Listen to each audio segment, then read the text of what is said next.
Assalamualaikum warahmatullahi wabarakatuh.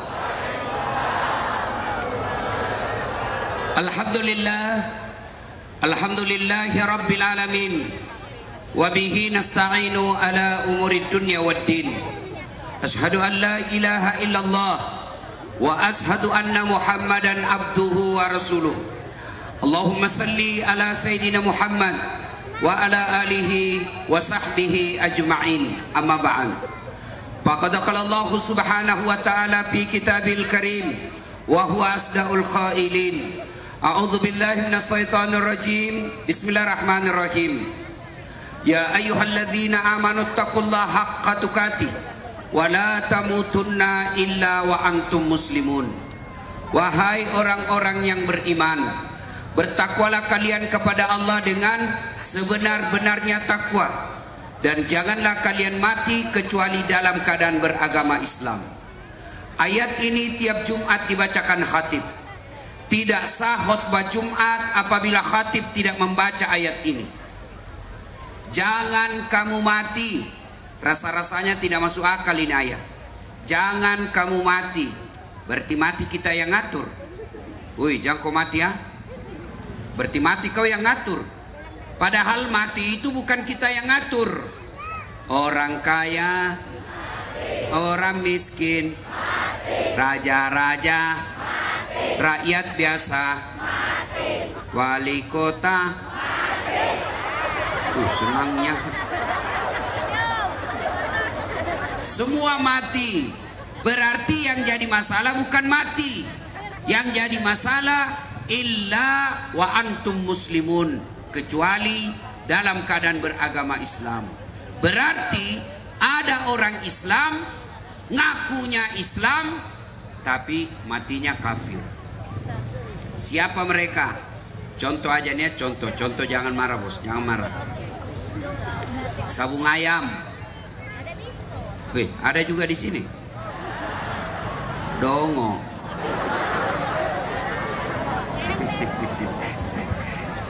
Didapat sama polisi, dikejar sama polisi. Ini tukang judi, kejar sama polisi. Jangan lari. Masih lari dia. Kejar, jangan lari. Masih lari. Terpaksa polisi tembak peringatan ke langit. Bah! Masih lari, tembak 2 kali. Masih lari, tembak 3 kali. Masih lari, terpaksa dilumpuhkan. Tembak kakinya. Bah! Bah! Kakinya ditembak, kepalanya dikena. Saya tanya temanku yang polisi, bagaimana ceritanya kakinya kok tembak, kenapa kepalanya dikena? Dia bilang soalnya waktu ditembak dia jongkok. Pasti kena. Ini polisi film India, bukan polisi Indonesia. Kalau polisi Indonesia oke punya. Anak muda, hilang motormu. Siapa kau cari? Penghafal Quran. Tidak dapat. Ayo, ibu-ibu, rumahmu dirampok, suamimu dibunuh, anak gadismu diperkosa, hartamu dijarah. Begitu kau datang ke polisi, tolong Pak Polisi, cari pelakunya, tangkap yang membunuh suamiku. Apa kata polisi? Mohon maaf, baru saja polisi bubar. Apa? Kau kira enak kalau tidak ada polisi? Saya pergi ceramah, mobil macet, tidak bisa maju, tidak bisa mundur. Begitu saya baca surah Yasin 2 kali, belum gerak. Saya baca ayat kursi, tidak gerak-gerak. Begitu datang polisi lalu lintas, Ustaz, lewat. Makanya jangan musuhi polisi. Pun kalau ada polisi yang minta-minta uang di jalan, biar anak SMP diminta juga uangnya, itu polisi film India.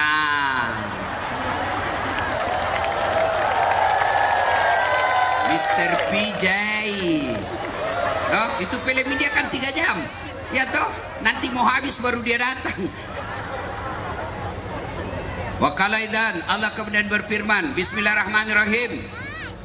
Ya ayyuhalladzina amanu dukhulu fis-silmi kaffatan wa la tattabi'u khutuwatis syaitan innahu lakum adu mubin.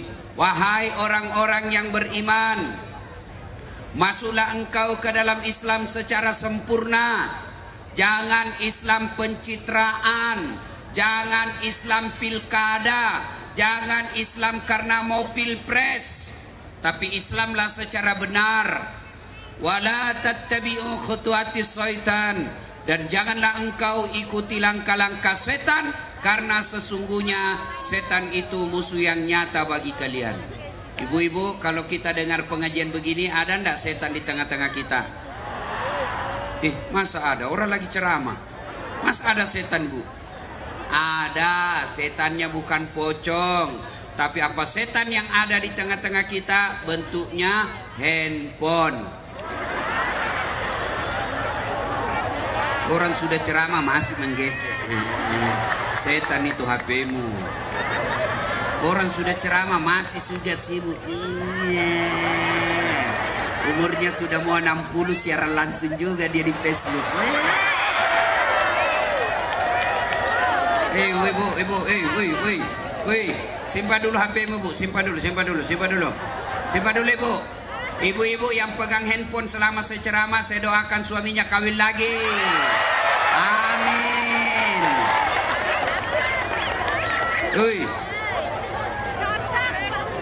Mana enak kita lagi ceramah kok lihat terus HP, pasti tidak konsentrasi.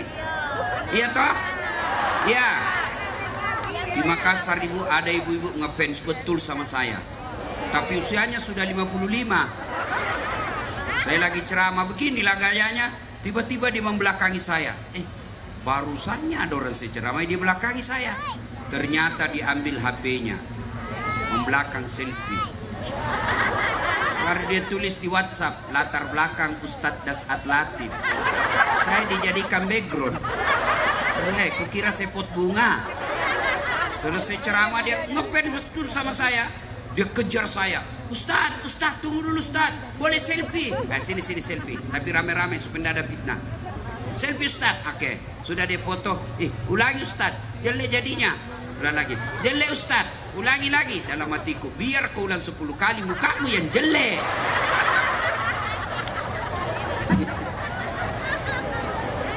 Ibu 55 tahun, sudah bawa minyak gosok.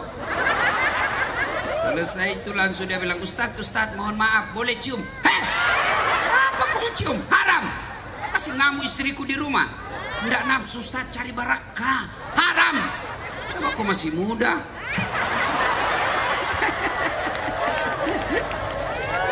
Simpan dulu HP ya, simpan dulu. Ayo, adik-adik, nggak usah ada siaran langsung. Ya, bahaya kalau kita siaran langsung, Pak. Ini ceramah untuk orang Islam.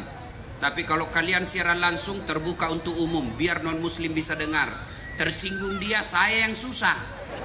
Pada dia yang salah, kenapa kau dengar dongo? Ini untuk orang Islam. Simpan dulu ya, simpan dulu ya. Jangan ada siaran langsung, kasihani saya.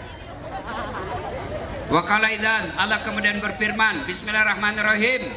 Innallaha wa malaikatahu yusalluna 'alan nabi. Ya ayyuhalladzina amanu sallu alaihi wa sallimu taslima. Sesungguhnya Allah dan para malaikatnya bersalawat kepada Rasulullah Muhammad sallallahu alaihi wasallam, maka wahai orang-orang yang beriman, bersalawatlah kalian kepada Rasulullah dengan sebaik-baik salawat. Satu kali, Bu, Nabi lagi duduk-duduk bersama malaikat Jibril. Tiba-tiba Nabi melihat ada malaikat 1 juta jari-jarinya. Ibu-ibu, berapa jari-jarimu, Bu? 10, cacat dong. 20, kan ada kakimu. Ini malaikat 1 juta jari-jarinya, deh. Nabi kagum dan bertanya kepada Jibril, wahai Jibril, malaikat apa itu? Banyak betul jari-jarinya. Jibril menjawab, itu malaikat yang Allah tugaskan mencatat air ketika hujan. Ada yang bisa catat air hujan? Kenapa? tidak mampu kita catat Ustaz. Kenapa? Banyak sekali tetesannya. Lalu Nabi bertanya kepada malaikat ini, wahai malaikat, apa kau mampu mencatat air ketika hujan? Ya, ku catat yang jatuh di gunung, ku catat yang jatuh di laut, ku catat yang jatuh di darat. Semua aku catat. Ya Muhammad, satu yang tidak bisa aku catat. Kenapa? Jumlahnya lebih banyak daripada air ketika hujan. Apa itu? Ketika umatmu berkumpul di lapangan depan Masjid Lubuk Linggau, lalu mereka bersalawat bareng-bareng, di tempat itu dia bersalawat kepadamu, maka aku tidak bisa mencatat betapa banyak pahala yang turun di tempat itu. Makanya kalau kumpul begini salawat bareng-bareng banyak pahalanya. Ibu tidak bisa memperbanyak amal dengan tahajud, adik-adik tidak bisa memperbanyak amal dengan umroh, bapak-bapak tidak bisa memperbanyak amal dengan Senin Kamis. Maka ketika kumpul kalian berjamaah, bersalawatlah karena di situ banyak pahalanya. Maka saya mau dengar mana lebih kencang suaranya ibu-ibu dengan bapak-bapak. Bisa? Nah, kita tanding. Ibu-ibu dulu, bapak-bapak diam. Yuk, ibu-ibu jangan mau kalah sama bapak-bapaknya, ibu. Ya, yuk, salawat bareng-bareng. Ikut sama saya. Salatullah salamullah ala. Ayo anak putri. Salatullah salamullah ala Yasin. Alhamdulillah. Ini bukan kencang, ini bukan keras. Inilah yang disebut syahdu. Suara begini yang kasih nafsu laki-laki. Makanya cewek, kalau kau ditelepon laki-laki jangan kau mendayu-dayu. Assalamualaikum dek. Waalaikumsalam kak. Bagaimana cowok bunda nafsu baru dengar suaramu kau sudah menggoda kayak lemas. Lagi di mana dek? Di rumah aja kak. Lagi ngapain? Baring-baring. Bagaimana cowok bunda nafsu, bayangkan kau. Coba kalau kau ditelepon yang tegas. Assalamualaikum dek. Waalaikumsalam. Lagi di mana dek? Di rumah. Lagi kenapa tanya-tanya? Enggak diteleponnya lagi kau. Ini waalaikumsalam. Caleda. Ada juga Bugis di sini. Di mana-mana ini ketemu seorang Bugis. Saya ke Riau banyak orang Bugis. Tadi saya di Jambai banyak juga orang Bugis. Saya ke Sabah Sarawak Malaysia banyak juga orang Bugis. Begitu sampai saya di sini banyak juga orang Bugis. Saya masuk penjara banyak juga orang Bugis. Biasa. Nah, ibu-ibu diam, ibu diam. Kita dengar ini bapak-bapak ya. Yang merasa jenis kelamin laki-laki, kau keraskan suaramu. Ayo adik, ayo, bareng-bareng yuk. Salatullah salamullah ala toha Rasulillah. Salatullah salamullah ala Yasin. Alhamdulillah, diam ya. Coba yang di panggung. Jangan sampai cuma gaya-gaya di sana. Ayo semua dibawa dua. Kita dengar ini yang di panggung. Besar tak suaranya? Yuk pak, yuk. Sholat. Halo be. Itu mau poligami pre.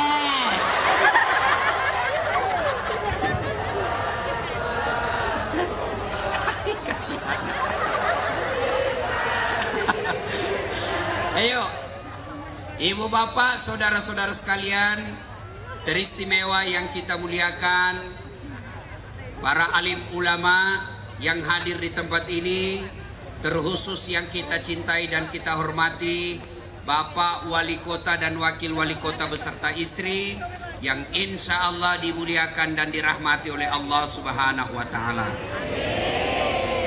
Kurang lebih 1400 tahun yang lalu, lahirlah seorang manusia pilihan yang tidak pernah melihat wajah bapaknya. Usia 6 tahun sudah yatim piatu ditinggal ibunya. Usia 6 tahun sudah ditinggal ibunya menjadi yatim piatu, lahir dalam keadaan sudah yatim, besar yatim piatu, dipelihara kakeknya, wafat lagi kakeknya, diusir dari kampung halamannya, dihina, dimaki, diperangi. Tapi alhamdulillah, dalam keadaan tekanan yang seperti itu, berhasil menjadi pemimpin meskipun tidak pernah pasang baleho, tidak pernah bikin tim sukses, tapi berhasil menjadi pemimpin yang kepemimpinannya bukan hanya diakui oleh umatnya, tapi juga diakui oleh mereka yang tidak menjadi umatnya. Salah satu bukti pengakuan mereka yang tidak menjadi umatnya, ketika ditulis sebuah buku yang berjudul 100 Tokoh Dunia. Yang menulis buku ini bukan orang Islam, yang menulis buku ini bukan umatnya, tapi siapa yang ditempatkan menjadi ranking pertama di antara 100 tokoh pilihan itu, tak lain adalah manusia pilihan yang malam ini kita peringati maulid hari kelahirannya. Siapa gerangan manusia pilihan itu? Tak lain adalah baginda junjungan kita Nabi Allah Muhammad sallallahu alaihi wasallam. Ada yang tahu tanggal berapa lahirnya Nabi? Saya kasih hadiah kalau ada yang tahu. Ayo, ayo, angkat tangan, angkat tangan, angkat tangan, angkat tangan. Ayo, ayo, itu anak-anak. Ayo, sini, sini, sini kau. Saya kasih kau hadiah. Ayo, cepat, cepat sini, cepat sini. Jangan malu anak santri. Ayo, ayo. Sekalian buktikan bahwa anak santri memang hebat. Hari anak santri. Ayo, ayo, sini deh, sini, sini. Sini, sini, sini. Oke. Tapi sebelum kau jawab ada passwordnya. Ya. Siapa namanya neneknya wali kota? Ayo, jawab, jawab. Alimuddin. Lain kali anak santri, kalau kau ditanya jawab saja, soal benar atau tidak urusan belakangan. Jangan langsung bilang tidak tahu. Itu bukan generasi handal. Jawab saja, sembarang kau tahu, kau jawab. Belum tentu juga ini orang tahu. Ya. Tanggal berapa lahirnya Nabi? Tanggal 12 Rabiul Awal. Tahun? Kenapa disebut tahun gajah? Waktu itu ada peperangan gajah. Peperangan. Ya, sedikitlah kau dapat hadiah, uang merah. Beda itu rasanya bos, uang Kapolres dengan uang Mostas. Ayo. Tanggal 12 Rabiul Awal, tahun gajah. Kenapa disebut tahun gajah? Ini jadi masalah. Saya ini keliling-keliling maulid, dari Sabang sampai Merauke, bahkan sampai ke luar negeri, bahkan sampai ke Eropa. Itu tema-temanya sama. Dengan hikmah maulid kita meneladani Nabi dalam kehidupan sehari-hari. Ya toh? Dengan hikmah maulid kita mencontoh Nabi dalam kehidupan sehari-hari. Masalahnya kemudian adalah bagaimana kau mau contoh Nabi kalau sejarahnya Nabi kau tidak tahu? Bagaimana kita mau mengikuti cara hidup Nabi kalau sejarah Nabi kau tidak pernah tahu? Ibu-ibu, berapa istrinya Nabi? Ayo, oke lah. Berapa anaknya Nabi?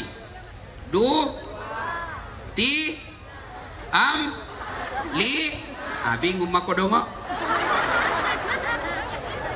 Bagaimana kau mau contoh Nabi? Ayo, sejarah Nabi saja tidak tahu.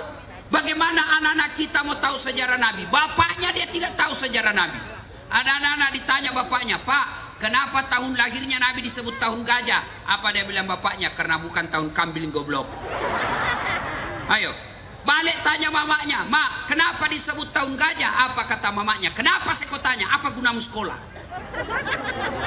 Ayo, bagaimana anak kita mau teladani Nabi? Sejarah Nabi kita tidak tahu.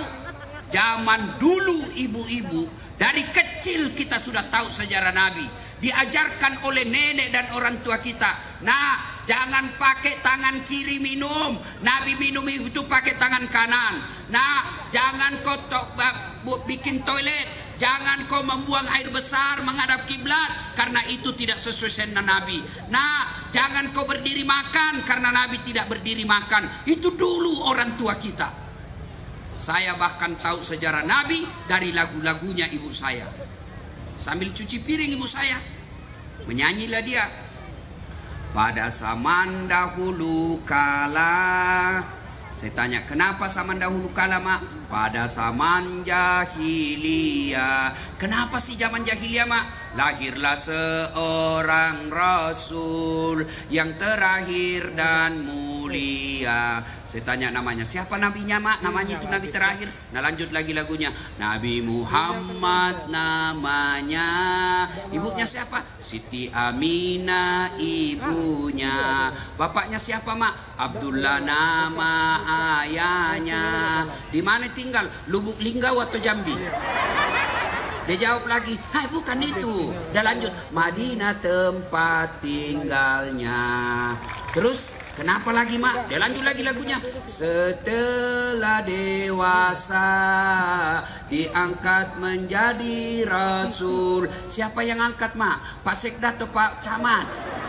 Oleh Allah yang kuasa. Allah itu siapa, Mak? Pencipta alam semesta. Itu lagunya ibu-ibu dulu.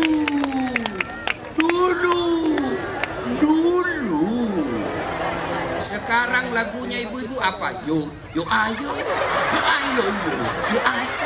Dongo. Beleng-beleng. Tahu beleng-beleng? Dongo. Tahu dongo? Nah, kau tahu itu. Apa lagunya seperti itu? Dulu ibu-ibu kan lagunya bagus-bagus. Masuk Isra Mi'raj lagunya. 27 Rajab Nabi Muhammad diisrakan dari Masjidil Haram ke Masjidil Aqsa. Itu dulu. Kita juga anak muda dulu bagus lagu-lagunya. Lagu-lagu dakwah. Mengapa minuman itu haram? Karena merusak kepikiran. Mengapa berzina juga haram? Karena itu cara binatang. Mengapa semua yang asik-asik itu diharamkan? Bertanya lagi, mengapa semua yang enak-enak juga diharamkan? Jawabannya,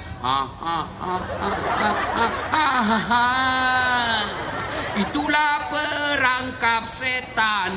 Umpannya ialah bermacam-macam kesenangan. Dulu. Sekarang lagunya anak muda, pulang-pulangku berbadan dua.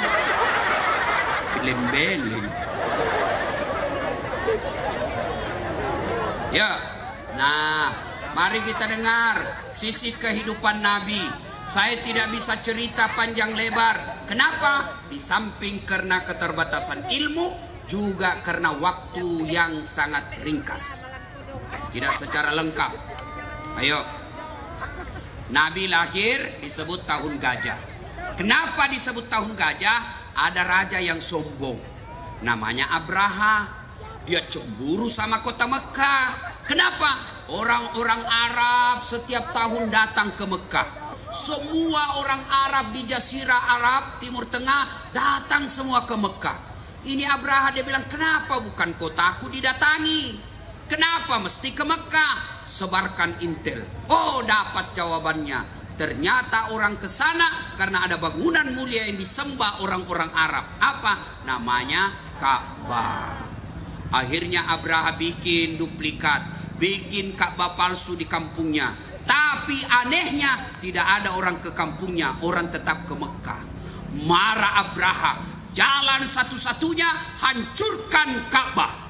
Bikin pasukan khusus, berkendaraan gajah, naik mereka mau menghancurkan Ka'bah. Mereka punya mau, Allah punya kuasa.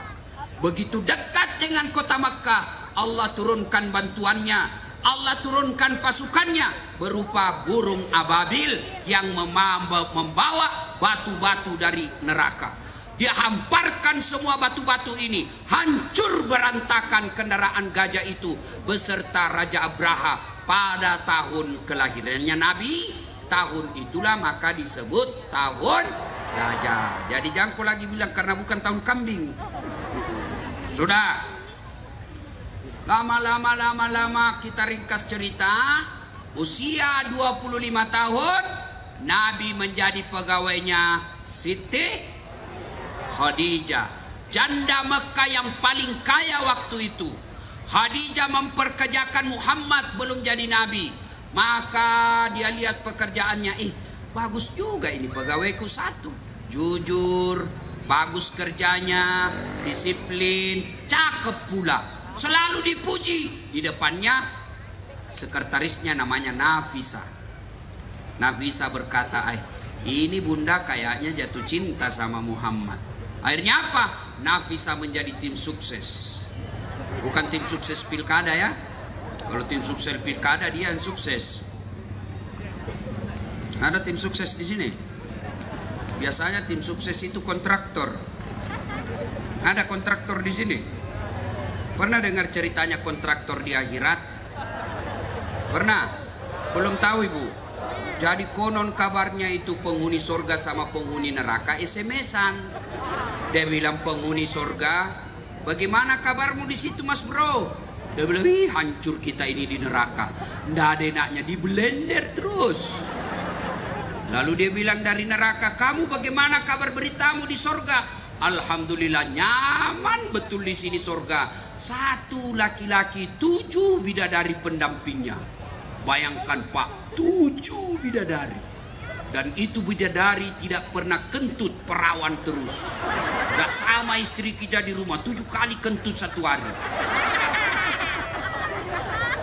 Jadi bapak-bapak yang tidak punya istri dan tidak berani poligami, siapkan 7 bidadari. Pernah saya selesai ceramah di Makassar begini, tiba-tiba ada ibu-ibu datang, Ustadz, betulkah itu 1 laki-laki 7 bidadari di surga? Iya, yang penting suamimu masuk surga. Jadi suamiku juga begitu nanti? Iya, 7 bidadari. Dia langsung, ya Ustadz, bolehkah saya berdoa? Ibu mau berdoa apa? Ya Allah, janganlah kau berikan bidadari suamiku. Cukuplah saya bidadarinya dunia sampai di akhirat. Saya bilang, hei sini kau ibu, kau sudah siksa suamimu di dunia, kau mau lanjut lagi di akhirat. Lalu penghuni surga ini berkata, nyaman betul di sini. Penghuni neraka berkata lagi, bolehkah kami jalan-jalan ke situ melihat keadaanmu? Boleh aja, sini aja. Tapi bagaimana caranya? Kata penghuni neraka, gampang mas bro. Karena penghuni neraka kreatif, pandai mencari solusi. Gampang. Gimana caranya? Kami bikin jembatan dari neraka, kau juga bikin jembatan dari surga. Kita ketemu di tengah. Bagaimana? Setuju? Setuju. Lelang proyek. Keluar pemenang tender. Waktu pekerjaan 3 hari. Hari pertama jembatan dari neraka sudah selesai 70%. Hari kedua selesai 80%. Hari ketiga tuntas, efektif dan efisien. Selesai tepat waktu. Dilihat ini dari neraka. Kenapa jembatan belum surga belum goyang-goyang? Kenapa belum mulai proyeknya? Teriaklah ini dari neraka. Mas bro, penghuni surga, kenapa kau belum mulai proyekmu? Kami ini sudah sampai di tengah.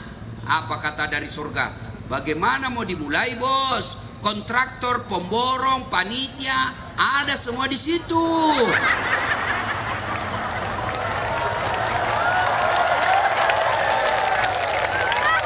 Di sini cuma penghafal Quran, tidak tahu hitung-hitung proyek. Ketawa anggota DPR. Pernah juga dengar ceritanya anggota DPR di akhirat? Pernah? Jadi masuklah surga penghafal Quran. Begitu masuk dalam surga dilihat, kenapa banyak anggota DPR ini di surga? Nah di negara aku banyak koruptor. Dia pergi protes sama malaikat penjaga surga. Malaikat, kenapa itu banyak anggota DPR? Negara aku banyak korupsi. Kata penjaga surga, nggak usah kau ribut, dia cuma reses, sebentar lagi dia balik ke tempatnya. Tapi bukan anggota DPR-nya Lubuk Linggau. Atau ada anggota DPR yang lain dibilang lain dilaksanakan? Ada? Oh, anggota DPR biasa kan kalau mau dipilih banyak sekali janji-janjinya. Pilih saya, ini nomor telepon saya. Kau pilih, ada masalahmu, telepon saya 24 jam. Begitu sudah terpilih diganti nomor HP-nya. Ada begitu di sini? Betul. Kau salah sendiri, kenapa kau pilih? Makanya kan kau pilih yang pembohong. Gara-gara kau dikasih 300.000, terpilih dia tidak datangi lagi kau. Kau bilang kenapa itu tidak pernah lagi datang? Dia bilang ngapain saya datang? Saya sudah bayar kamu. Mau kau? Sudah. Nah, kemudian Masyita menyampaikan hasratnya kepada Nabi Muhammad. Waktu itu belum Nabi. Muhammad, bagaimana menurutmu kalau ada perempuan suka kamu?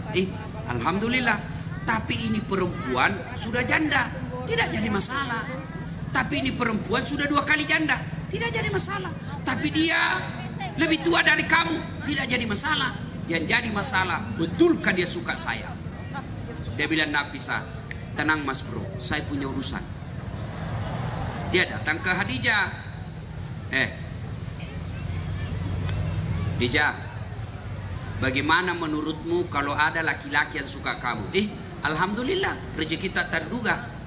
Tapi dia masih muda dari kamu, tidak jadi masalah. 15 tahun lebih muda, tidak jadi masalah. Tapi dia anak buahmu, tidak jadi masalah. Yang jadi masalah, betulkah dia suka saya? Dia bilang, Khadijah, tidak ada masalah. Nafisa bilang, tenang, saya yang punya urusan. Inilah yang disebut tim sukses tidak memanfaatkan situasi. Kan ada tim sukses disuruh bikin baleho 10, cuma 5 dibikin. Ini Nafisa tidak. Akhirnya nikah. Setelah nikah, lahir anaknya Nabi. Siapa yang tahu namanya Nabi yang pertama? Anaknya, saya kasih hadiah. Siapa? Siapa? Ayo. Sini kau, sini. Sini. Hebat ini anak linggau. Mas kecil-kecil sudah tahu. Siapa namanya anak pertamanya Nabi nak? Fatimah. Fatimah. Berarti ibumu salah ajar kau ya. Tetap dikasih hadiah. Ya, bukan Fatimah anak pertamanya Nabi namanya Qasim. Bukan Fatimah ya. Ya. Nah, ibu bapak, saudara-saudara sekalian, 7 anak Nabi. 7 anak Nabi. Ya. Anak pertamanya namanya Qasim.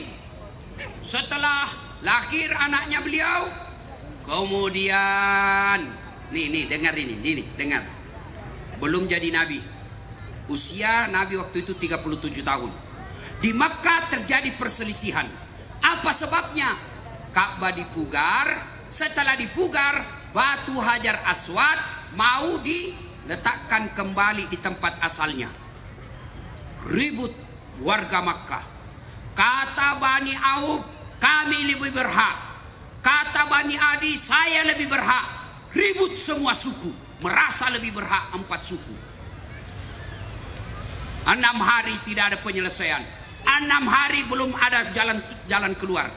Akhirnya di hari ke-7 mereka musyawarah. Begini saja, kita tunggu besok. Siapa yang lewat di pintu itu, sekarang namanya masjid, siapa yang lewat di pintu itu, maka kita tunjuk untuk menunjuk siapa di antara kita yang akan meletakkan batu Hajar Aswad.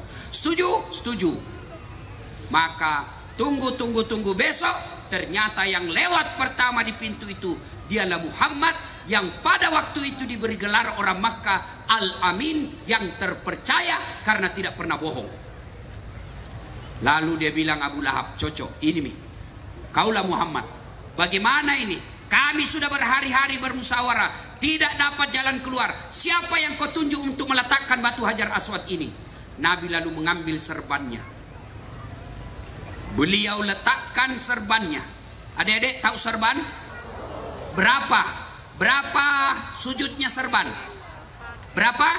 4. Berapa suku yang bertengkar? 4. Maka Nabi letakkan serbannya, diletakkan, lalu Nabi memanggil semua 4 kepala suku, silahkan kau pegang sudutnya masing-masing. Setuju? Setuju. Lalu Nabi dia bilang, daripada kau bertengkar, saya ambil ini batu, letakkan di serban, mari kita angkat bareng-bareng. Setuju? Setuju. Sudah, daripada kalian bertengkar semua, sudah itu pegang tanganmu masing-masing, kita letakkan di kembali tempatnya. Selesai masalah tanpa masalah. Ada lagi tahu Pegadaian? Ini ibu-ibu dasar suka kredit. Coba, artinya apa? Usia Nabi belum jadi Rasul, beliau sudah menunjukkan kecerdasannya dengan cara apa? Meletakkan batu, menyelesaikan masalah warga tanpa ada yang dirugikan. Win-win solution. Berarti Nabi cerdas. Nah, hikmah pertama Dedek, ini ada Dedek santri, kalau kalian mau sukses, maka utlubul ilma, tuntut ilmu pengetahuan. Ulang tahun Lubuk Linggau yang ke-18 ini, maka wali kota besok panggil kepala dinas pendidikannya. Wahai kepala dinas pendidikan, besok kau keliling sekolah-sekolah yang ada di wilayah kita, cari anak-anak SMA kelas 3 yang punya nilai baik, yang punya akhlak bagus, sekolahkan, ditanggung oleh pemerintah kota sampai di mana dia mau sekolah.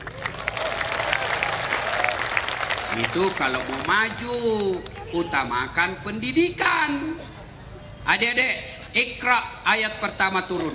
Bukan perintah puasa, bukan perintah haji, bukan perintah sholat, tapi ayat pertama Iqra, baca. Berarti kalau kabupaten kota ini mau maju, maka utamakan pendidikannya buat anak-anak kita.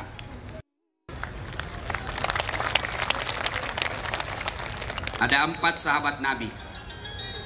Ini Pak Wali mohon maaf, ini sahabat utama Nabi, boleh dicontoh, bukan orangnya tapi sifatnya. Kalau Bapak mau mengambil staf ahli atau orang-orang yang menjadi kepercayaan Bapak, miliki sifat 4 ini.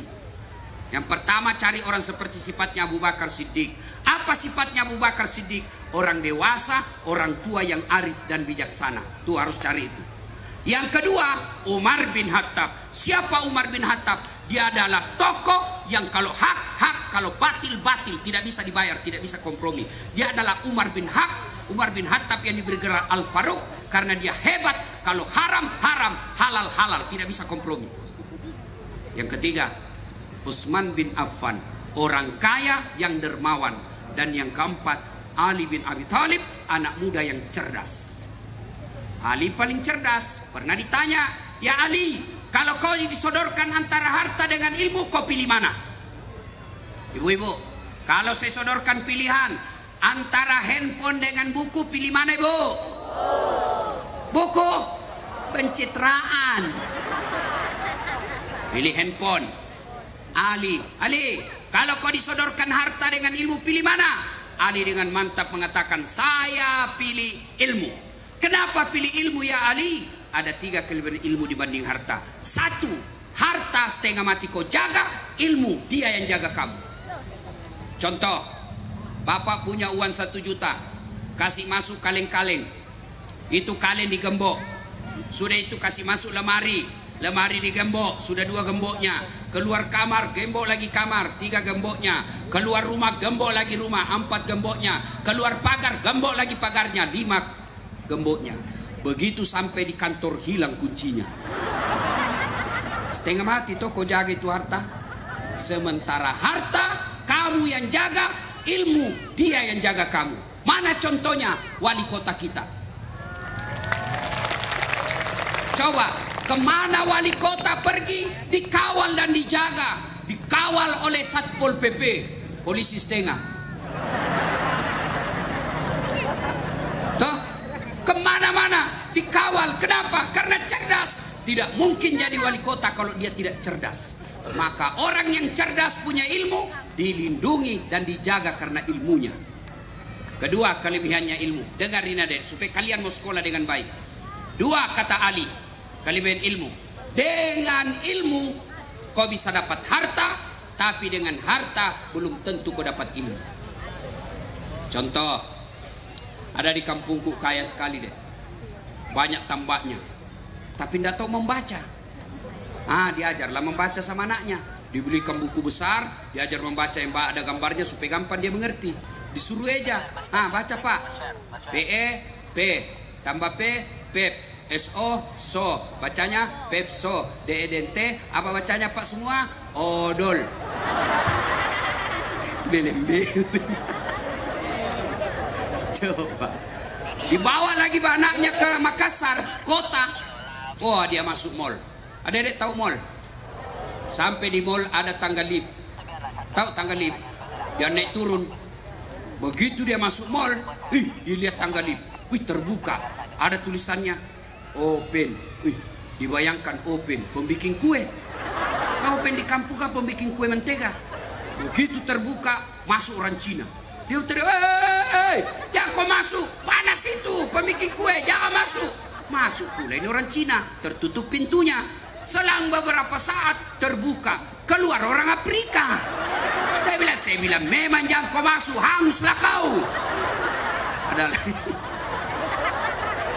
Lah yang masuk, lah yang keluar, beleng-beleng. Ayo, tuh banyak duitnya. Tapi dengan ilmu bisa dapat harta. Mana contohnya? Ustaz Dasar. Ya, keliling kemana-mana.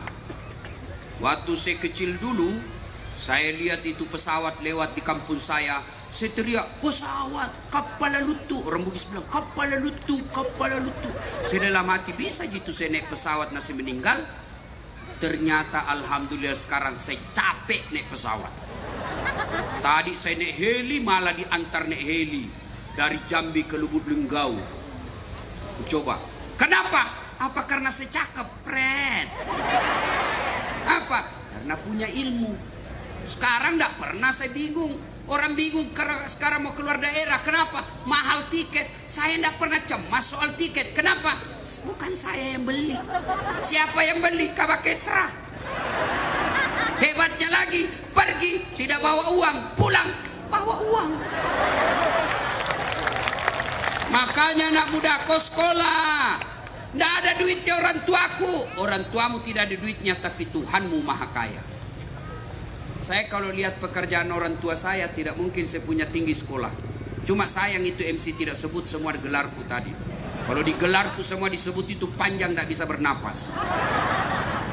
Doktor, Dasat Latif, SOS, Sarjana Sosial, SAG, Sarjana Agama, MSI, Master Science, PhD, Philosophy of Doctor. Doktor saya ada dua, satu doktor dalam negeri, satu doktor luar negeri. S1 saya juga ada dua. Gimana caranya? Nah, bapakku orang miskin. Bapakku bilang, sekolah kau nak, saya miskin tapi Tuhanmu kaya, tidak boleh kau berhenti sekolah. Jangan pernah putus asa soal perut. Anak muda, perut ini urusan Allah, bukan urusanmu. Rezekimu Allah yang ngatur. Rezekimu Allah yang ngatur. Tidak boleh kau campur itu rezeki. Ajal, jodoh, maut, jodoh Allah yang ngatur. Biar bukan jodohmu, tidak ketemu kau kalau tidak jodoh. Kau 10 tahun pacaran bukan jodohmu, tidak jodoh. Baru 1 malam pacaran tertangkap hansip, nikah. Jodoh. Kau juga cewek, jangan mau dipacar-pacari sama cowok. Modal Silver Queen 10.000 dibawa malam minggu. Testosteron 1 botol, roti 1, autan 2, pakai cabang nyamuk, dibawa di pinggir jalan lapangan nonton, pret. Ya, aku percaya itu cowok. Gunung kan kudaki, lautan ku seberangi, masjid kau lewati, pret. Woi cewek, jangan kau mau dicowok pacar-pacari cowok. Sudah 3 tahun kau dipacari, tidak dinikah-nikahi. Motor aja itu 1 tahun sudah lunas cicilannya. Kau 3 tahun dipakai gratis, tidak mau, bodoh. Minta kau sama dia cowokmu, nikahi saya. Kalau kau tidak mau, saya nikah sama laki-laki lain. Kau juga cowok, jangan kasih bodoh-bodoh cewek. Ya, mentang gagah, mana buktinya? Apa kau minta bukti? Bukti minta kancing baju. Cewek, kalau dia bilang cowokmu mana buktinya, ambil kertas bermeterai. Saya Rahmawati berjanji sepenuh hati akan menunggu lelaki yang namanya Rahman. Setelah dia kerja dan menghafal 30 juz, saya terima lamarannya apapun alasannya. Bismillah, yang berjanji Rahmawati. Itu boleh kau dituntut kalau kau ingkar janji, ada materainya. Ya, nah ibu bapak, adik-adik sekolah. Yang kedua, kelebihan ilmu. Dengan ilmu kau bisa dapat harta, tapi dengan harta belum tentu kau dapat ilmu. Yang ketiga, kelebihan ilmu kata Ali. Harta kasih orang berkurang, ilmu kasih orang nambah. Ayo sekolah. Bapak-bapak, ibu-ibu, jangan kasih putus sekolah nak. Saya miskin Ustadz, jangan. Anakmu punya rezeki sendiri. Bapak cari nafkah. Saya mestinya bapak ngomong, nak, saya dulu cita-cita jadi akabri. Nak, saya cita-cita jadi dokter, tapi putus sekolah karena nenekmu tidak bisa. Sekarang kau yang harus lanjutkan cita-citaku. Kau sekolah sampai kapanpun, saya siap biayai kau. Jangan putus asa soal rezeki. Masing-masing kita punya rezeki. Yuk sekolah deh baik-baik. Ya, tahu cica? Tahu cica ibu? Apa dimakan cica? Hah? Masuk akal enggak? Masuk akal? Bagaimana caranya? Cicak cuma di dinding jalan-jalan, nyamuk terbang. Di mana ketemu? Satu ada sayapnya, satu tidak ada. Tapi lagu kita mengajarkan dulu waktu kecil lagu akidah. Cicak-cicak di dinding, diam-diam merayap. Datang seekor nyamuk. Nyamuk yang datang. Lagu tidak bilang cicak lompat ke nyamuk. Setengah mati cicak. Salatullah ala to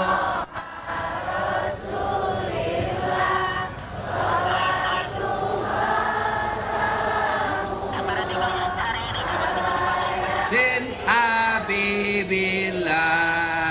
Sudah, karena waktu yang sangat terbatas. Usia 40 tahun Nabi mulai cemas. Kenapa ini orang Mekah menyembah berhala? Kok nyembah patung? Empat Tuhannya, Lata, Manat, Uzza, Hubal. Maka Nabi pergi bersemedi, kalau bahasa Jawanya. Naik ke Gua Hira. 3 hari 3 malam udah pulang.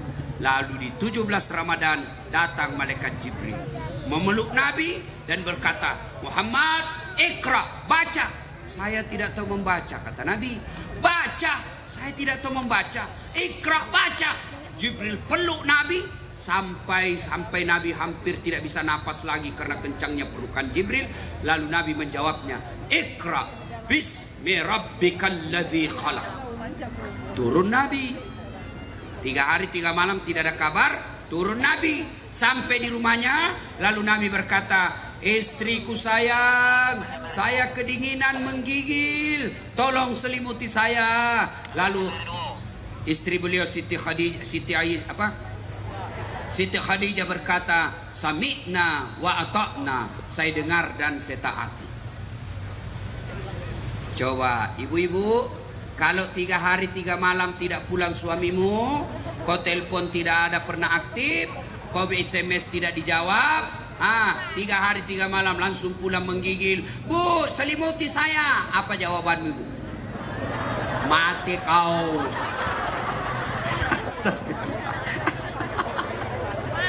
Paling tidak diselimuti, diinterogasi. Dari mana kau? Dari mana kau? Hikmah maulid yang kedua, jadilah istri yang tidak pernah sangka buruk sama suami. Kenapa rumah tangga banyak pecah dan bercerai? Karena sangka buruk istri kepada suami, suami sangka buruk kepada istri. Ayo Bu, Bu, sangka baik sama suami, perasaanmu tenang.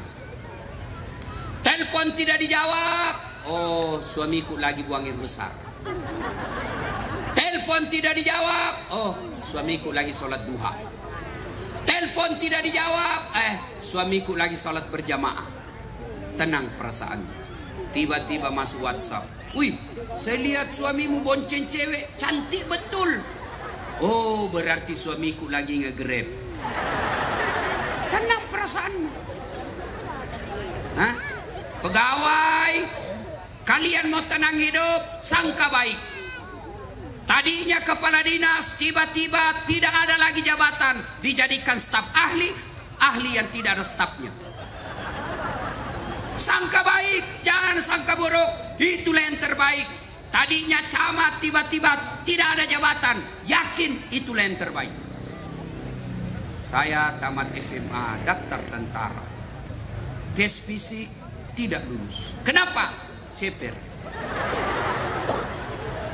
Maka saya protes kepada Allah. Ya Allah, kenapa kau lahirkan saya dalam keadaan pendek? Kau tidak jadi rugi kalau saya jadi Tuhan. Kau tidak rugi kalau saya jadi tentara. Temanku lulus jadi polisi. Sekarang dia reserse di Sulawesi Barat. Satu bunga-bunga pangkatnya pakai baret merah, reserse. Saya lulus jadi ustadz pakai baret putih. Tapi alhamdulillah dengan baret putih yang saya pakai, mulai baret hitam sampai baret merah, kucaramai kau semua.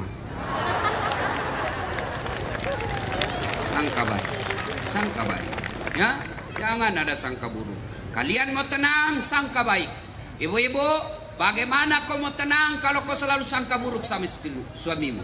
Suamimu kau jadikan tahanan kota. Pulang langsung periksa HP.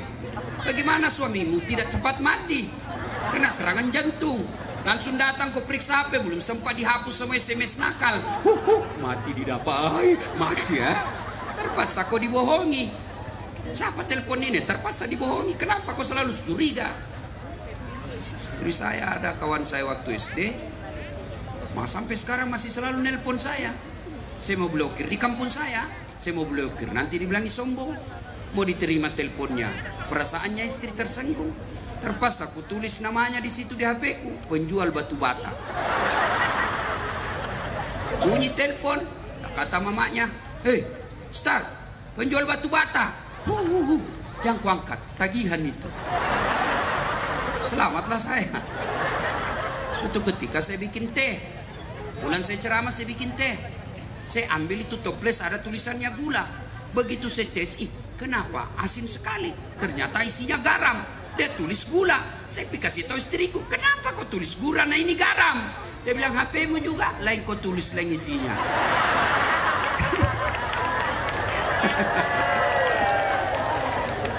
Ayo, sangka baik. Ya. Rumah tangga tidak bakal bahagia kalau kita selalu sangka buruk. Nah, apalagi sifatnya Nabi. Suatu ketika Nabi pulang ceramah, ketuk pintunya. Assalamualaikum ya Khumairah, Aisyah. Ternyata Aisyah sudah tidur, pulas tidur. Ketuk 2 kali.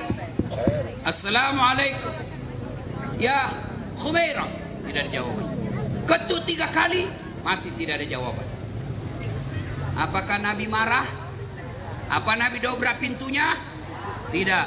Nabi buka serbannya, beliau hamparkan di depan pintu, beliau tidur di depan pintu, beralaskan serban karena tidak mau mengganggu istrinya yang lagi pulas tidurnya. Begitu bangun Aisyah, apakah Nabi marah? Tidak. Nabi lalu mengambil tangan istrinya lalu berkata, "Adindaku sayang, maafkan saya karena saya terlambat pulang tadi malam sehingga saya tidak bisa memberikan kehangatan dalam tidurmu." Mau punya suami seperti Nabi, Bu? Betul? Betul. Pertanyaan buat ibu, sudahkah ibu punya sifat seperti istri Nabi? Suka ngomel di rumah. Mana kita tidak cepat mati. Ngomel aja kerjanya. Sampai di rumah nonton aja sinetron, angkat kaki, main remote, makan kacang. Pakai daster tinggi sebelah yang 3 hari tidak dicuci. Kelihatan tali BH. Dia bilang, kasih baik itu tali BH-mu. Dia bilang, jangan lihat BH-nya. Yang penting rasanya, Bu. Tidur ngorok. Mana kita mau dapat surga dunia? Di kantor kita dimarah-marahi sama bupati, marah bupati. Di kantor kita dimarahi sama komandan, siap salah komandan, siap salah komandan. Sampai di rumah dimaki-maki lagi sama istri. Apa enaknya kita jadi laki-laki? Yang ketawa, saya serius ini. Malas masak. Nanti cantik kalau pi pengantin. Oh ibu, mau ndak dirindukan surga? Kata Nabi, barang siapa seorang istri dandan sebelum tidur karena niat menyenangkan hati suaminya, maka sepanjang tidurnya malaikat berdoa, ya Allah rahmati dan sayangi wanita ini karena dia dandan untuk menyenangkan hati suaminya. Amalkan sebentar. Kalau kau pulang nanti mau tidur, pakai yang seksi. Kalau perlu pakai baju renang.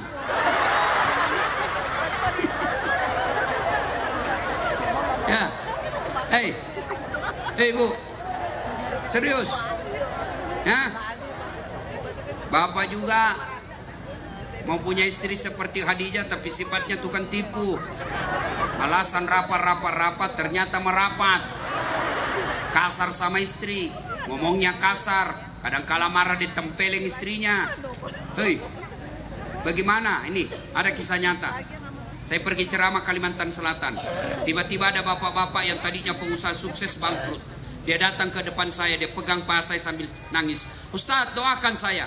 Kenapa Pak? Saya bangkrut Ustadz. Saya mau pulang kampung ke Sulawesi, saya malu pulang bawa utang. Saya mau tinggal dikejar-kejar sama yang punya uang. Saya mau dipotong Ustadz. Tolong doakan saya. Saya bilang, baik. Sebelum saya doakan, saya mau tanya. Jujur kau, bagaimana penghormatanmu kepada istri selama ini? Apa jawabannya? Oh itu dia Ustadz, saya lebih sayang istrinya tetangga daripada istri saya. Sudah itu jawabannya. Nah, Bapak 30 tahun dari Jawa, dari Sulawesi, datang merantau ke sini, tidak bisa sukses, rumah aja susah dibeli. Salah satu sebabnya karena kau hianati istrimu. Dia tinggalkan kampungnya, dia tinggalkan Jawa, dia tinggalkan Sulawesi, datang ikuti merantau suaminya. Dia tinggalkan ibunya, dia tinggalkan bapaknya, dia tinggalkan saudara-saudaranya, datang karena taat sama suaminya. Setelah sampai di sini ditelantarkan oleh suaminya. Bagaimana hidupmu mau bahagia? Kalau kalian mau bahagia, muliakan istri. Ya, jangan kasar sama istri. Ini HP saya Pak, hampir tiap hari orang curhat. Adalah tadi malam curhat sama saya, suamiku kasar betul Ustadz. Kalau dia marah sampai memaki, sembarang dia ngomong sama saya, sampai dia tempelin saya Ustadz. Tapi saya sabar. Tapi yang paling menyakitkan kalau ibuku dihina sama bapakku. Kadang dia marah, dia bilang kau memang goblok sama ibumu. Bagaimana orang tidak marah kalau kau bilang begitu? Maka suami yang baik memuliakan istri. Nabi 11 istrinya, tidak pernah satupun Nabi panggil nama istrinya. Khadijah tidak pernah dipanggil Khadijah, beliau panggil Ummul Mukminin. Aisyah tidak pernah dipanggil Aisyah, beliau panggil Ya Khumaira, yang kemerah-merahan pipinya, karena memang Siti Aisyah merah di 5 pipinya. Besok kau amalkan itu. Panggil istrimu, wahai istriku yang termancung hidungnya di lorong 3. Tidak mancung hidungnya Ustaz, ya giginya kau lihat. Justru giginya yang mancung. Ya kau janganlah kulihat giginya, lehernya. Mana yang bagus alisnya kau, wahai istriku yang lembut halisnya. Jangan terlalu jujur. Mentang-mentang istrimu hitam kau panggil, hitam. Oh hitam. Dot hitam. Dia bilang istrimu, apa hitam-hitam jadi juga anakmu. Dan kau ini kasihan ini perempuan. Coba lihat bagaimana susahnya ini, kasihan perempuan. Masih ingat waktu hamil ibu? Ibu, ada ndak ibu hamil tengkurap? Coba bayangkan Pak, 9 bulan itu ibu-ibu hamil, tidurnya sesak napas ke kanan, ke kiri, poso, satu aja gayanya, gaya pasrah. Mana ada ibu-ibu tengkurap? 9 bulan Pak. Bapak 1 minggu saja tidak tengkurap, pusing. Yang ketawa anak muda, ini urusan orang tua. Ibu, masih ingat waktu melahirkan? Ada ibu-ibu melahirkan senyum. Mentang-mentang istri wali kota, keluar nak ya. Coba lihat itu istrimu ketika melahirkan. Sekali-kali lihat. Waktu melahirkan istri saya bilang kalau ada suami kurang ajar, suruh lihat itu istrinya melahirkan. Berapa banyak ibu melahirkan wafat gara-gara apa? Menyelamatkan anaknya. Kalian barangkali stres tapi masih sempat merokok. Yang ketawa. Coba lihat itu. Belum lagi kalau menyusui. Coba lihat itu ibu kalau menyusui. Masih ingat waktu menyusui ibu? Masih. Ketika tumbuh giginya anakmu. Membayangkan diri sendiri.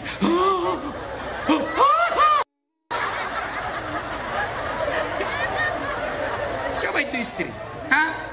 Begitu digigit sama anaknya apa dia? Hei, kok gigit saya? Tidak dibujuk. Anak, lepaskan. Siang anaknya, malam bapaknya.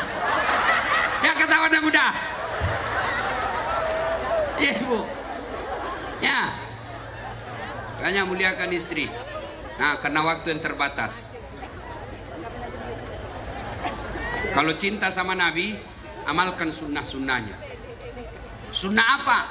Pertama, tidak perlu biaya, tidak kerja keras. Apa itu Ustaz? Sholat berjamaah. Maka tadi saya dengar sepanjang jalan dari bandara ada programnya wali kota yang sangat saya kagumi. Apa namanya? Apa itu? Jamase. Apa itu? Apa? Marasi. Kayak itu. Saya bukan orang sini, bos. Apa itu? Makmurkan masjid, rakyat sejahtera. Coba itu. Tapi biar wali kota punya program cantik dan hebat seperti ini, kalau kalian tidak ke masjid, tidak ada gunanya. Tapi alhamdulillah masjid di sini ramai, Pak. Apalagi kalau subuh penuh sampai di luar, tidak ada di dalam. Dan di dalam orang tua yang sudah pensiun, yang sudah muka-muka sakaratil maut. Akhirnya apa? Lomba batuk di masjid. Itu subuh, tidak ada anak muda. Bagaimana orang mau ke masjid? Ini salah satu sebabnya. Kenapa orang malas ke masjid? Satu, karena dia tidak lihat pahalanya. Coba kalau wali kota umumkan, siapa yang datang berjamaah di masjid dikasih beras 50 kilo, pembeli pulsa 200.000. Saya yakin sholat subuh 4:30, jam 10 malam sudah penuh. Kenapa? Karena dia lihat pahalanya.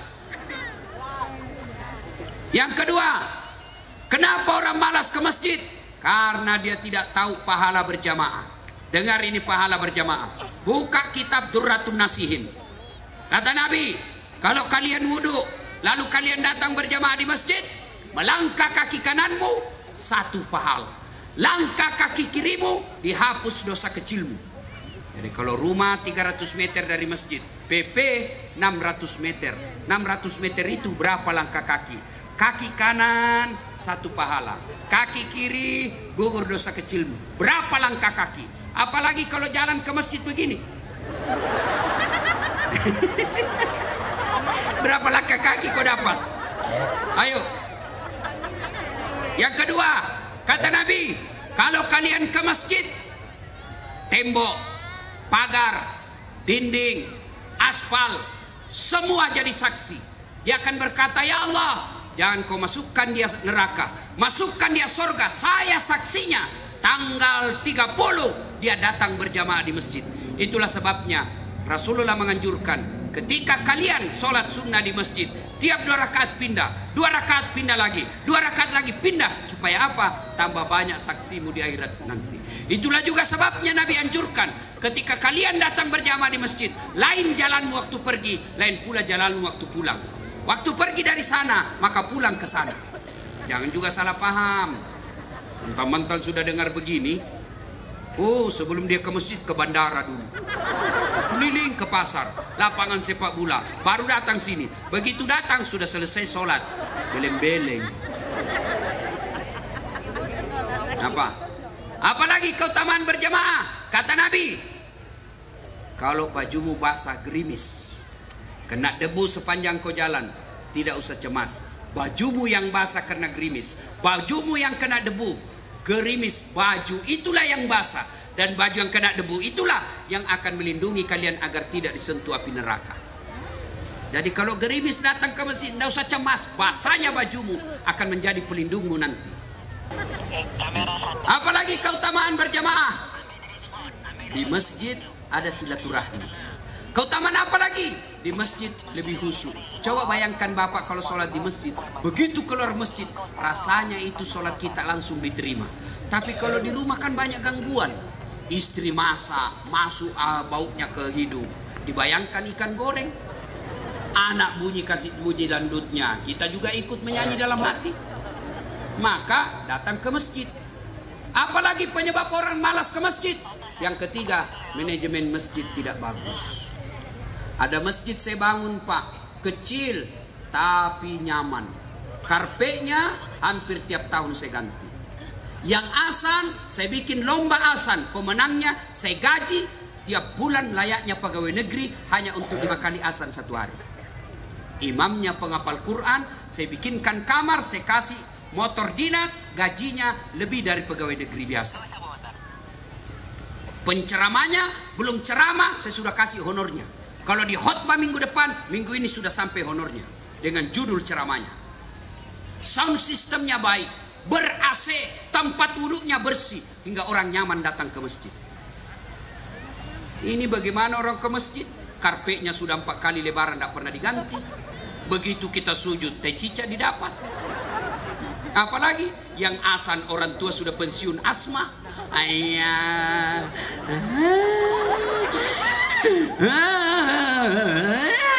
Dia bilang anakmu, itu lagi orang tua yang azan, itu lagi bikin jengkel. Bagaimana anak muda ke masjid? Yang ceramah neraka aja dibahas. Mulai dari salam pertama sampai terakhir neraka terus dicerita. Kau bakal dibanting, ditusuk pantatmu, dilipat, ditusuk matamu, digunting telingamu. Kata anak muda, apa enaknya itu ke masjid? Tidak usah ke masjid, kita takut itu masjid situ. Mana orang ke masjid? Dapat lagi sound system, baru takbir Allahu Akbar, langsung storing. Mau diperbaiki, kita sudah takbir, terpaksa kita tahan terus. Dapat lagi imam yang membalik-balik sunnah Nabi. Ada kan imam begitu? Dia baca yang panjang-panjang. Padahal Nabi bilang, kalau kau jadi imam, ringkaskan bacaan solatmu. Sunnah, ringkaskan bacaan solatmu. Itu perintah Nabi. Kalau kau jadi imam. Ada anak muda malam Jumat, dia mimpi masuk neraka. Dia taubatlah, dia pergi solat subuh semua. Selesai solat Jumat, subuh saya ketemu. Gimana nak? Enak solat di masjid toh? Apa enak Ustaz? Itu masjid aliran sesat. Kenapa kau bilang aliran sesat? Dia bilang dia solat subuh Ustaz 3 rakaat. Bukan 3 rakaat, itu namanya solat tilawah. Makanya imam-imam, kalau kalian mau sujud tilawah, jelaskan dulu jamaah, jangan sampai dikira 3 rakaat. Kata Nabi, baca yang ringkas. Itulah sebabnya dianjurkan ketika balik solat jami rahimakallah, Nabi anjurkan untuk apa? Lihat pasukanmu. Ada orang tua, ibu-ibu yang mau sekali kentut. Ada anak muda, dia lupa kunci motornya di motor. Habis hilang sudah motorku. Lamanya lagi di Pak Imam. Coba. Iya. Yang kedua kata Nabi, baca yang umumnya orang hafal. Tujuannya apa? 1. Tujuannya disuruh baca hafal. Begitu imam membaca Al-Fatihah kita ikut. Kenapa? Karena kita hafal. Tapi begitu imam membaca surah Al-Anfal ayat 3 sampai 70, dia khusyuk dengan bacaannya, kita khusyuk dengan hayalan. Kita mau ruku, belum selesai, kita mau ikut, tidak dihafal, terpaksa kita baca semua pengumuman di dinding. Keadaan keuangan masjid, saldo kas, sudah habis 1 dinding, belum selesai Pak Imam, dibaca lagi apa? Kalender Persatuan Guru Republik Indonesia cabang Kota Lubuk Linggau. Belum habis bacanya Pak Imam, bajunya lagi orang dibaca. Caleg DPR RI nomor urut 7 Partai Golkar.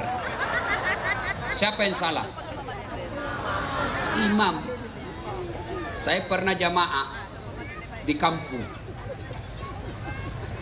Begitu imam sujud lama sekali. Kenapa ini imam lama sekali? Tidak biasanya begini. Ada kawan saya tidak tahan, dia angkat kepalanya. Langsung teriak, "Wih, hilang imam!" Ternyata imam keluar dari pintu. Selesai sholat kita rame-rame tanya, "Woi Pak Imam, kenapa kau tinggalkan jamaah?" Apa dia bilang? "Saya kentut nak." Lain kali kalau kau kentut, angkat dulu kepala supaya kita lihat kau. Dia bilang, "Saya sengaja nak, karena saya malu kau lihat." Siapa?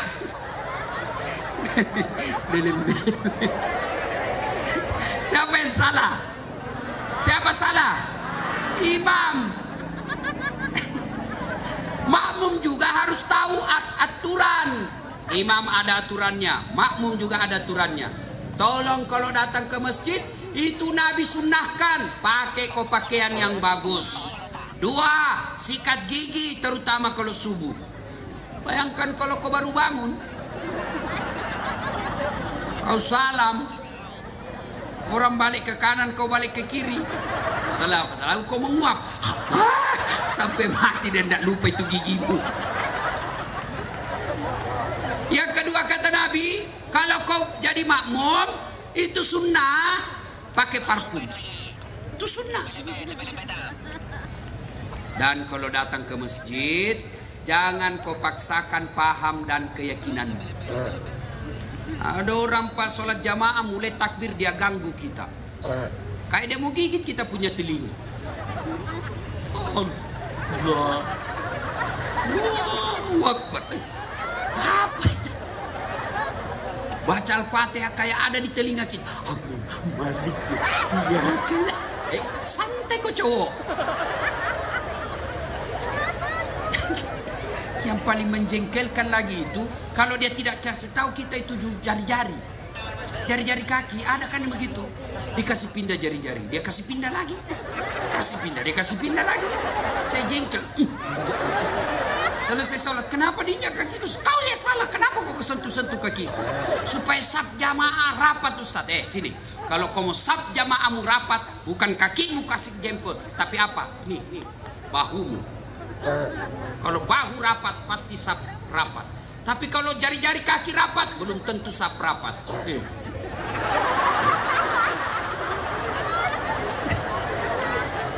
Ada juga itu anak muda rasanya dia sendiri mau masuk surga. Bicaranya serba Arab. Afwan, jazakallah khair. Kaifa haluk ya akhi? Ya ukhti.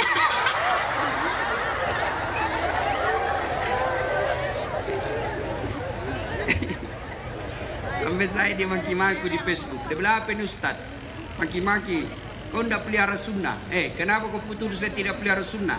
Buktinya kau tidak pakai jenggot. Mau dia apa kau tidak mau tumbuh? Ayo, nah ibu bapak saudara-saudara sekalian, pelihara sunnah Rasul dengan cara apa? Hidupkan sholat berjamaah. Bagaimana kalau perempuan Ustaz? Wanita tidak dianjurkan ke masjid, tapi kalau mau ke masjid jangan dilarang. Kenapa? Karena dulu perempuan kalau keluar diculik dan diperkosa. Dulu. Sekarang aman. Apalagi kalau ibu-ibu yang sudah usia 60. Siapa yang menculik kau? Tapi kalau ada akhwat ya, dedek putri yang SMP, SMA, kuliah, kau tidak usah ke masjid, lebih utama di rumah. Kenapa? Kalau kau ke masjid menimbulkan fitnah dan godaan bagi laki-laki. Tapi kalau ibu-ibu yang sudah bau minyak gosok, sudahlah, boleh ke masjid ya. Nah, hidupkan programnya Pak Wali. Berikutnya yang keempat, kalau kita cinta kepada Rasulullah dengan cara apa? Banyak-banyak menyebut nama Nabi. Sebut nama Nabi. Dengan cara apa? Bersalawat. Coba, ketika Allah perintah puasa, Allah tidak puasa. Allah perintah haji, Allah tidak haji. Tapi ketika Allah perintah kita bersalawat, innallaha wa malaikatahu yusalluna 'alan nabi. Allah dan para malaikatnya bersalawat. Maka besok mulai amalkan salawat. Ibu-ibu sambil cuci piring salawat. Salatullah salamullah Dia dengar suaminya lagi lap mobil, dia lanjut ala toha rasulillah. Dia dengar anaknya lagi main game, salatullah salamullah ala yasin habibillah. Lewat mertuanya, teriak mertuanya, semua langsung salawat satu rumah. Ya, ibu-ibu lagi gundah gulana, cicilan belum lunas, habis uang, selawat untuk kasih tenang hati. Datang suamimu marah-marah, selawat supaya dia tenang juga. Ya Nabi salam alaika, ya Rasul salam. Nah jadi marah, dia ikut salam alaika. Coba ibu-ibu, suamimu mau tidur, usap-usap kepalanya, ya Habib salam alaika. Tenang perasaannya. Ya, ini tidak mentang-mentang suaminya sudah pensiun sakit-sakit, tidur suaminya dia usap kepalanya. Lagunya apa? Bila Israel datang menjemput. Nah, ibu bapak, saudara-saudara sekalian, karena waktu yang sangat ringkas, insya Allah lain waktu dan kesempatan kita akan lanjutkan. Lanjut. Belum puas? Memang saya bukan laki-laki pemuas. Mati saya kasih puas ke semua. Terus, betul, menghina. Kok kira saya tukang parkir? Terus. Ya, insya Allah lain waktu dan kesempatan. Terima kasih Pak Wali Kota yang mengundang saya untuk datang ke tempat ini. Mudah-mudahan ulang tahun yang ke-18 ini masyarakat Lubuk Linggau semakin dekat dengan Allah dan pemimpin-pemimpinnya sangat mencintai rakyatnya dan hanya takut kepada Allah Subhanahu wa taala. Kalau masih mau dengar ceramah saya gampang. Woi, belum. Nah, kalau masih mau dengar ceramah saya gampang, silakan simak tablik akbar Damai Indonesiaku TV One setiap hari Ahad pukul 14.30 atau setengah 3 sampai selesai. TV One tablik akbar Damai Indonesiaku. Tapi agak lama nunggu, 1 minggu baru muncul. Maka ada ceramah yang setiap saat boleh dinonton, 24 jam boleh. Gimana caranya? Ambil HP, buka aplikasi YouTube, tulis nama saya, Dasat Latif. Dasat Latif, keluarlah ceramah saya ribuan itu. Sudah itu, jangan lupa kasih tanda begini. Ini, begini. Sudah itu like, jangan lupa kasih subbreaker. Apa? Subbreaker ya. Apa? Ya itu saya. Ya. Nah, itu cuma cepat habis kuota 1 jam. Cepat habis kuotanya. Bagaimana? Saya sediakan yang tidak menguras kuota. Namanya Cersi, ceramah singkat 1 menit saja. 1 menit ada ilmu didapat. Gimana caranya 1 menit? Ada. Gimana caranya Ustaz? Follow saya di Instagram, Dasat Latif 1212. Saya ulang, Dasat Latif 1212. Sudah ku tag Ustaz, sudah ku follow. Kenapa ceramahmu tidak mutar? Ku ulang-ulang tidak mutar. Hakul yakin, masalahmu tidak ada kuota. Ku beli kuota dulu. Ya. Nah, ibu bapak, saudara-saudara sekalian, inilah tausiah kita. Mudah-mudahan ada manfaat. Saya baca doa, MC. Oke. Sebelum kita akhiri, mari kita berdoa. Mudah-mudahan acara kita ini, kita balik rumah, mampu kita amalkan dalam kehidupan sehari-hari. Kita awali dengan mengirimkan suratul Fatihah kepada Rasulullah Muhammad SAW.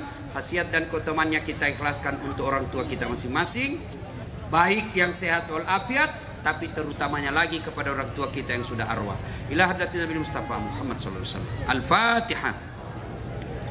Bismillahirrahmanirrahim. Alhamdulillahirabbil alamin. Iyyaka na'budu wa iyyaka nasta'in. Shiratal mustaqim, shiratal ladzina an'amta 'alaihim. Amin. A'udzu billahi minasyaitonir rajim. Bismillahirrahmanirrahim. Allahumma shalli ala sayidina Muhammad wa ala ali sayidina Muhammad.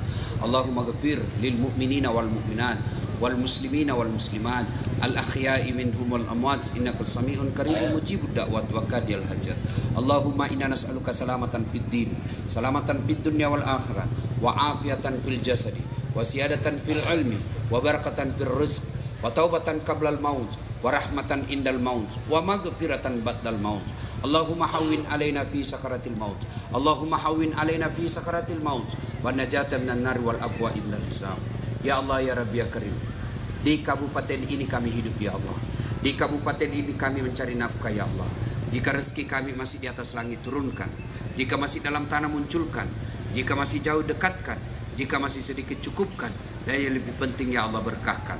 Ya Allah ya Rabbi ya Karim, berikanlah hidayah kepada pemimpin-pemimpin kami di kabupaten ini ya Allah. Tunjukkanlah kepada mereka yang hak adalah hak, dan berikanlah kemampuan kepada mereka untuk melaksanakan yang hak itu. Dan tunjukkanlah kepada mereka yang batil adalah batil, dan berikanlah kepada mereka kesanggupan untuk memerangi kebatilan itu. Ya Allah ya Rabbi ya Karim, Zat yang Maha membalas, balaslah segala kebaikan orang-orang yang telah mewakafkan waktu, harta dan ilmunya untuk acara ini. Angkat harkat dan martabatnya, wujudkan cita-citanya, bahagiakan keluarganya, dan jika kelak menghadap kepadamu, hadapkan dalam iman dan Islam. Rabbana la tuzigh qulubana ba'da idh hadaitana wa hab lana min ladunka rahmah innaka antal wahhab. Rabbana innana sami'na munadiyan yunadi lil iman an aminu bi rahmatika ya arhamar rahimin. Rabbana atina fid dunya hasanah wa fil akhirati hasanah wa qina adzabannar. Subhana rabbika rabbil izzati amma yasifun wa salamun alal mursalin walhamdulillahi rabbil alamin.